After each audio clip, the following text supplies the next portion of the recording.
என்றும் உமது இறைவன் கட்டளையிட்டு விட்டார். 10 மாதம் சுமந்து பல துயரங்களை தாங்கிக் கொண்டு பிள்ளைகளை பெற்றெடுத்த தாய் பகல் இரவாய் கண் விழித்து அவர்களை ஆளாக்குகிறாள். தந்தையோ தன் இளமையை வீணடித்து தன் சுகம் முக்கியமல்ல, தன் பிள்ளைகளின் சுகமே தன் சுகம் என்று எண்ணி ஊரை விட்டு ஊர் கடந்து நாட்டை விட்டு நாடு கடந்து உழைத்து தன் பிள்ளைகளை வளர்க்கிறார். இது ஒரு உதாரணம் தான். பெற்றோர்கள் படும் கஷ்டங்களுக்கும் துயரங்களுக்கும் அளவே இல்லை. இப்படி தங்கள் பிள்ளைகளின் வாழ்க்கைக்காக தங்கள் வாழ்க்கையை அர்ப்பணிப்பதோடு தங்கள் வாழ்க்கையை தொலைக்கும் பெற்றோர்களின் இன்றைய நிலை எப்படி இருக்கின்றது என்று யோசித்து பார்த்தால் வேதனை தான் மிஞ்சும். அந்த அளவுக்கு இன்றைக்கு பெற்றோர்கள் மனம் நோகடிக்கப்படுகின்றார்கள். இன்றைக்கு பெரும்பாலோர் தன் பெற்றோர்களை முதியோர் இல்லங்களில் சேர்த்து விடுகின்றனர், அல்லது மாத சம்பளத்திற்கு ஆளை வைத்துவிட்டு அவர்களை ஏறெடுத்தும் பார்ப்பதில்லை.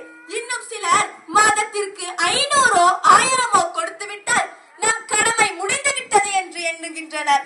ஆனால் இஸ்லாம் பெற்றோரை மிக உயர்ந்த ஸ்தானத்தில் பார்க்க வேண்டும் என்று போதிக்கின்றது.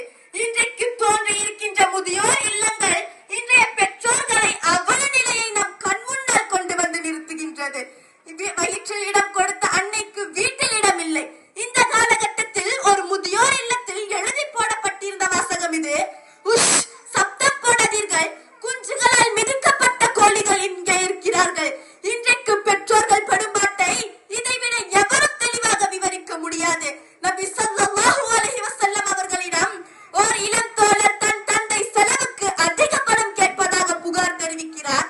தந்தையை அழைத்து வர சொல்கிறார்கள். நபி ஸல்லல்லாஹு அலைஹி வஸல்லம் அவர்கள் முதுமையடைந்த நிலையில் ஊன்றுகோலுடன் அந்த தந்தை நபி ஸல்லல்லாஹு அலைஹி வஸல்லம் அவர்களை நோக்கி வருகிறார். நபி ஸல்லல்லாஹு அலைஹி வஸல்லம் அவர்கள் நடந்ததை விசாரிக்க அந்த தந்தை கூறினார்: இறை தூதர் அவர்களே, அன்று என் மகன் சிறுவனாகவும் பலவீனமானவனாகவும் இருந்த போது நான் பலசாலியாக இருந்தேன். இவன் எதுவும் இல்லாமல் இருந்த போது நான் வசதியாக இருந்தேன். அப்போது என் செல்வம் அனைத்தையும் இவனுக்கு செலவு செய்தேன். ஆனால் இன்று நபியே, நான் முதியவனாகவும் பலவீனமானவனாகவும் மாறிவிட்டேன். இவனோ பலசாலியாகிவிட்டான். நான் ஏழையாகிவிட்டேன். இவன் வசதியாகிவிட்டான். ஆனால் இன்று என் தேவைக்கு எதுவும் தராமல் தடுக்கின்றான் என்று கூறினார். இதை கேட்ட நபி ஸல்லல்லாஹு அலைஹி வஸல்லம் அவர்கள் அருகில் இருந்தவர்களிடம் கூறினார்கள்: இவர் கூறிய இந்த வார்த்தையை ஒரு கல் கேட்டிருந்தாலும் அழுதிருக்குமே, ஒரு மரம் கேட்டிருந்தாலும் அழுதிருக்குமே. பிறகு அந்த இளைஞனிடம் சற்று கோபமாக கூறினார்கள்: யார் நீ? உன் தந்தையின் பேருபகாரங்களில் ஒரு உபகாரம் தான் நீயும் உன் செல்வமும் உன் தந்தைக்கே சொந்தம் என்று கூறினார். இது நபி ஸல்லல்லாஹு அலைஹி வஸல்லம் அவர்கள் இந்த உலகில் நாமும் ஒரு படைப்பாக உலா வருகின்றோம் என்றால் அதற்கு மூல காரணம் நம் பெற்றோர்கள் தான் என்று கூறினார். அல்லாஹ் தஆலா நம்மில் ஒவ்வொருவருக்கும் பெற்றோர்களை தந்திருக்கின்றார்.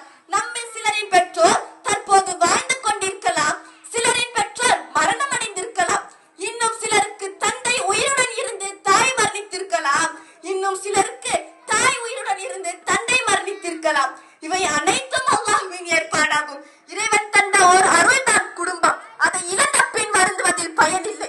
வீட்டில் அப்பா ஒரு அருள், அம்மா ஒரு அருள், கணவன் மனைவி, மகன் மகள், சகோதரன் சகோதரி, பாட்டன் பாட்டி, இவை அனைத்தும் அல்லாஹ்வின் அருட்கொடைகளே. சிலர் இதை உணர்ந்திருக்க